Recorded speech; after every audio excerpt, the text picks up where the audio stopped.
आइए, आलोक online classes में आपका स्वागत है। आइए, आज हम इस बुक का हिंदी का 10th का हिंदी है, इसका ऑब्जेक्टिव करवाएंगे और ये ऑब्जेक्टिव पूरा किताब का मेरे चैनल पर आ जाएगा। तो आप हमारे वीडियो को पूरा देखिए। अगर आप 10th में पढ़ते हैं तो आपका सारा ऑब्जेक्टिव यहीं से आएगा, पूरा ऑब्जेक्टिव लगेगा, ये मैं 100% गारंटी लेता हूं। आप ऑब्जेक्टिव मिला लीजिएगा। ये सारा 10 का है। आइए हम ये पूरा बुक कवर करेंगे।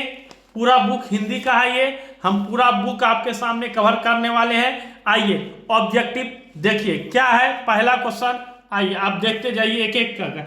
द अनटचेबल किसकी रचना है? तो भीमराव अंबेडकर की रचना है। यह रचना भीमराव अंबेडकर की है। किसे बाबा साहेब के नाम से पुकारा जाता है? तो भीमराव अंबेडकर को बाबा साहेब के नाम से पुकारा जाता है। ठीक है। किनके प्रोत्साहन पर बाबा साहेब उच्च शिक्षा हेतु न्यूयॉर्क गए थे? तो बड़ोदरा नरेश के सहायक पे ये उच्च शिक्षा के लिए न्यूयॉर्क गए थे। आइए आगे है, बुद्धिज्म एंड कम्युनिज्म किसकी रचना है? तो ये भी भीमराव अंबेडकर की रचना है। आगे, हु आर सूत्र किनकी रचना है? तो ये भी आर अंबेडकर का ही है, भीमराव अंबेडकर की है। भारतीय संविधान का निर्माता किसे कहता है? तो भारतीय संविधान का निर्माता भी भीमराव अंबेडकर को ही कहा जाता है। मानव मुक्ति के पुरोधा किसे कहा जाता है? तो ये भी भीमराव अंबेडकर को कहा जाता है। भारत में जाति प्रथा का मुख्य कारण क्या है? तो ये बेरोजगारी है। भारत में अभी जो जाति प्रथा का कह रहा है, कौन क्या जात है नहीं है, यानी भारत में सबसे बड़ी बेरोजगारी का समस्या है। इसके कारण जो है जाति प्रथा और हिंदू मुस्लिम अथी तरह तरह के नेता लोग करते रहते हैं। आइए अब आगे है, जाति प्रथा स्वाभाविक विभाजन नहीं है। क्यों? क्योंकि रुचि पर आधारित नहीं होने के कारण। क्योंकि रुचि पर आधारित नहीं होने के कारण। ठीक है।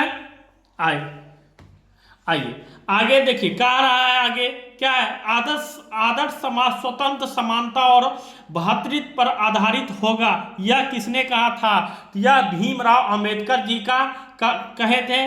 डॉक्टर भीमराव अंबेडकर ने किसकी प्रथा को आर्थिक पहलू से खतरनाक माना था?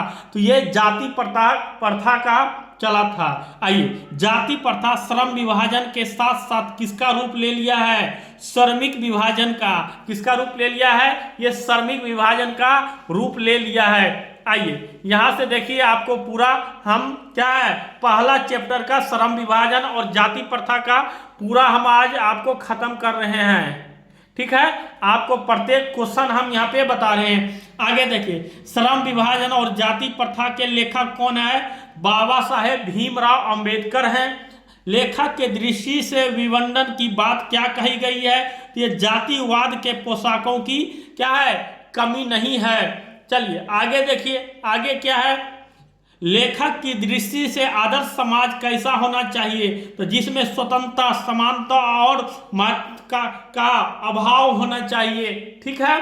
आइए अगला क्या है? लेखक बेरोजगारी का प्रमुख और प्रत्यक्ष कारण किसे मानते हैं? तो ये जाति प्रथा को रहता है। जब आपके पास पैसा नहीं है, आप बेरोजगार हैं, पैसा नहीं कमाते हैं, तो तरह तरह के मन में आपके भाव क्या है, उठते रहते हैं। कुछ से कुछ चलते रहता है। आइए, अंबेडकर की दृष्टि से भाईचारे का वास्तविक रूप कैसा है? तो ये दूध और पानी के मिश्रण की तरह है। ये कैसा है? दूध और पानी के मिश्रण के जैसा है। आगे है, भारतीय संविधान के निर्माण में महत्वपूर्ण भूमिका किसकी है? तो भारतीय संविधान के में महत्वपूर्ण भूमिका भीमराव अंबेडकर का है। सभक मध्य सभ्य समाज का आवश्यक क्या है? तो ये श्रम विभाजन है। ये क्या है?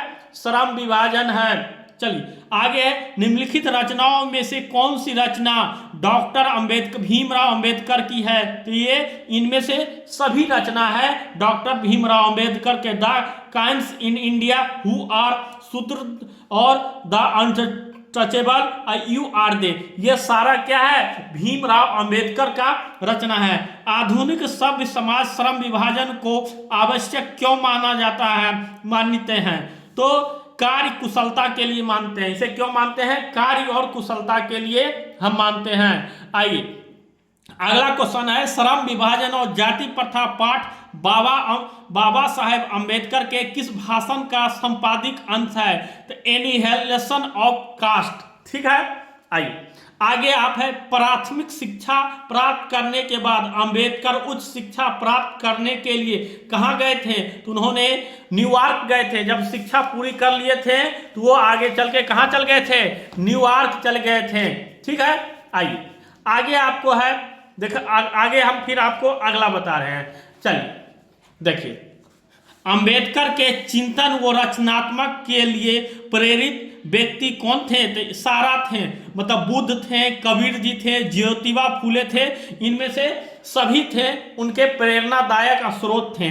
जाति पाति तोड़ मंडल भाषण लाहौर में कब किया गया था? तो ये 1936 में किया गया था। ठीक है, श्रम विभाजन और जाति प्रथा शीर्षक पाठ है, ये कहाँ से है? तो ये निबंध से दिया गया है। आइए आगे है, अंबेडकर के भाषण एनिहिलेशन ऑफ कास्ट को किसने हिंदी में रूपांतरण किया? तो लई सिंह यादव ने इसे चेंज किया। अंबेडकर का जन्म किस परिवार में हुआ था? तो अंबेडकर का जन्म जो है दलित परिवार में हुआ था। लेखक को इस युग में कहां पर विवंडन दिखाई दिया गया? तो ये जातिवाद में दिखाई दिया गया है। ठीक है, आइए अगला आप देखिए क्या है। अगला है, डॉक्टर अंबेडकर के माता का नाम क्या था? भीमाबाई। डॉक्टर अंबेडकर के माता का नाम क्या था? भीमाबाई था। डॉक्टर अंबेडकर ने पीएच की डिग्री की उपाधि कब धारण की थी? तो ये 1916 में धारण की थी। डॉक्टर अंबेडकर ने पीएच की डिग्री की उपाधि कब धारण की थी? तो 1916 में इन्होंने धारण की थी। The caste in India their mechanism किनकी रचना है? तो ये भीमराव अंबेडकर की रचना है। आइए आर्थिक पहलू से भी आप जाति प्रथा हैं, ये क्या है? ये हानिकारक है। अगला देखिए, अगला है, डैश पेशों का दोषपूर्ण निर्धारण करती है। तो ये कौन करता है? तो ये जाति प्रथा जो है ये आपका करता है। आइए अगला आपको क्या है? जाति प्रथा भारत में बेरोजगारी का एक डैश कारण बनी हुई है। तो ये प्रत्यक्ष और प्रमुख कारण है। जाति प्रथा जो हमारे देश में चल रहा है ये हमारे बेरोजगारी का सबसे बड़ी कारण है। अगर हम लोग रोजगार हो जाएंगे, खाने पीने का रोजी मिलने लगेगा, तो ये जाति प्रथा का जो है कहानी बंद हो जाएगा। ठीक है, मुख्य नायक क्या है? तो ये पत्रिका है। आइए, डॉक्टर भीमराव अंबेडकर की मृत्यु कब हुई थी? तो डॉक्टर भीमराव अंबेडकर की मृत्यु 1956 में और दिल्ली में हुई थी। ठीक है, आइए आगे है, डॉक्टर भीमराव अंबेडकर का जन्म कब हुआ था? तो इनका जन्म 14 अप्रैल 1891 में हुआ था। इनका जन्म 14 अप्रैल 1891 में हुआ था। डॉक्टर भीमराव अंबेडकर का जन्म कहाँ हुआ था? यानी अगला क्वेश्चन है, इनका जन्म कहाँ हुआ था? तो इनका जन्म जो है महू के मध्य प्रदेश में हुआ था।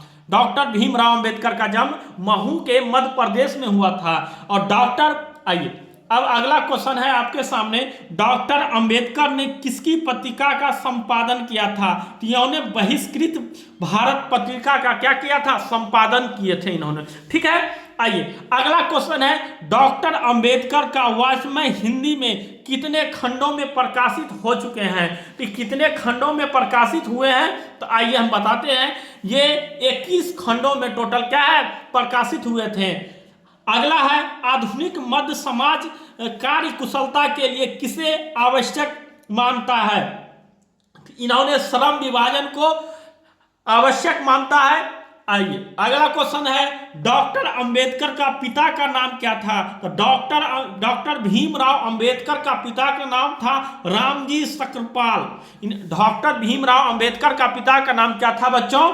रामजी सकपाल। ये हम पूरा आपको बता दिए हैं। ये हिंदी का पहला चैप्टर आज हम आपको खत्म किए हैं। अगर वीडियो अच्छा लगे तो आप लाइक और शेयर और सब्सक्राइब जरूर करें। आपको 110% गारंटी देते हैं, अगर आप मेरा ऑब्जेक्टिव का पूरा वीडियो देख लिए तो आपको एक भी क्वेश्चन नहीं छूटेगा, एग्जाम में सारा क्वेश्चन बनेगा। तो अभी आप हमारे चैनल को लाइक शेयर सब्सक्राइब करें और भविष्य में जितने भी प्रकार का पीडीएफ आपको चाहिए सारे हमारे ग्रुप में आपको फ्री ऑफ कॉस्ट मिलेगा।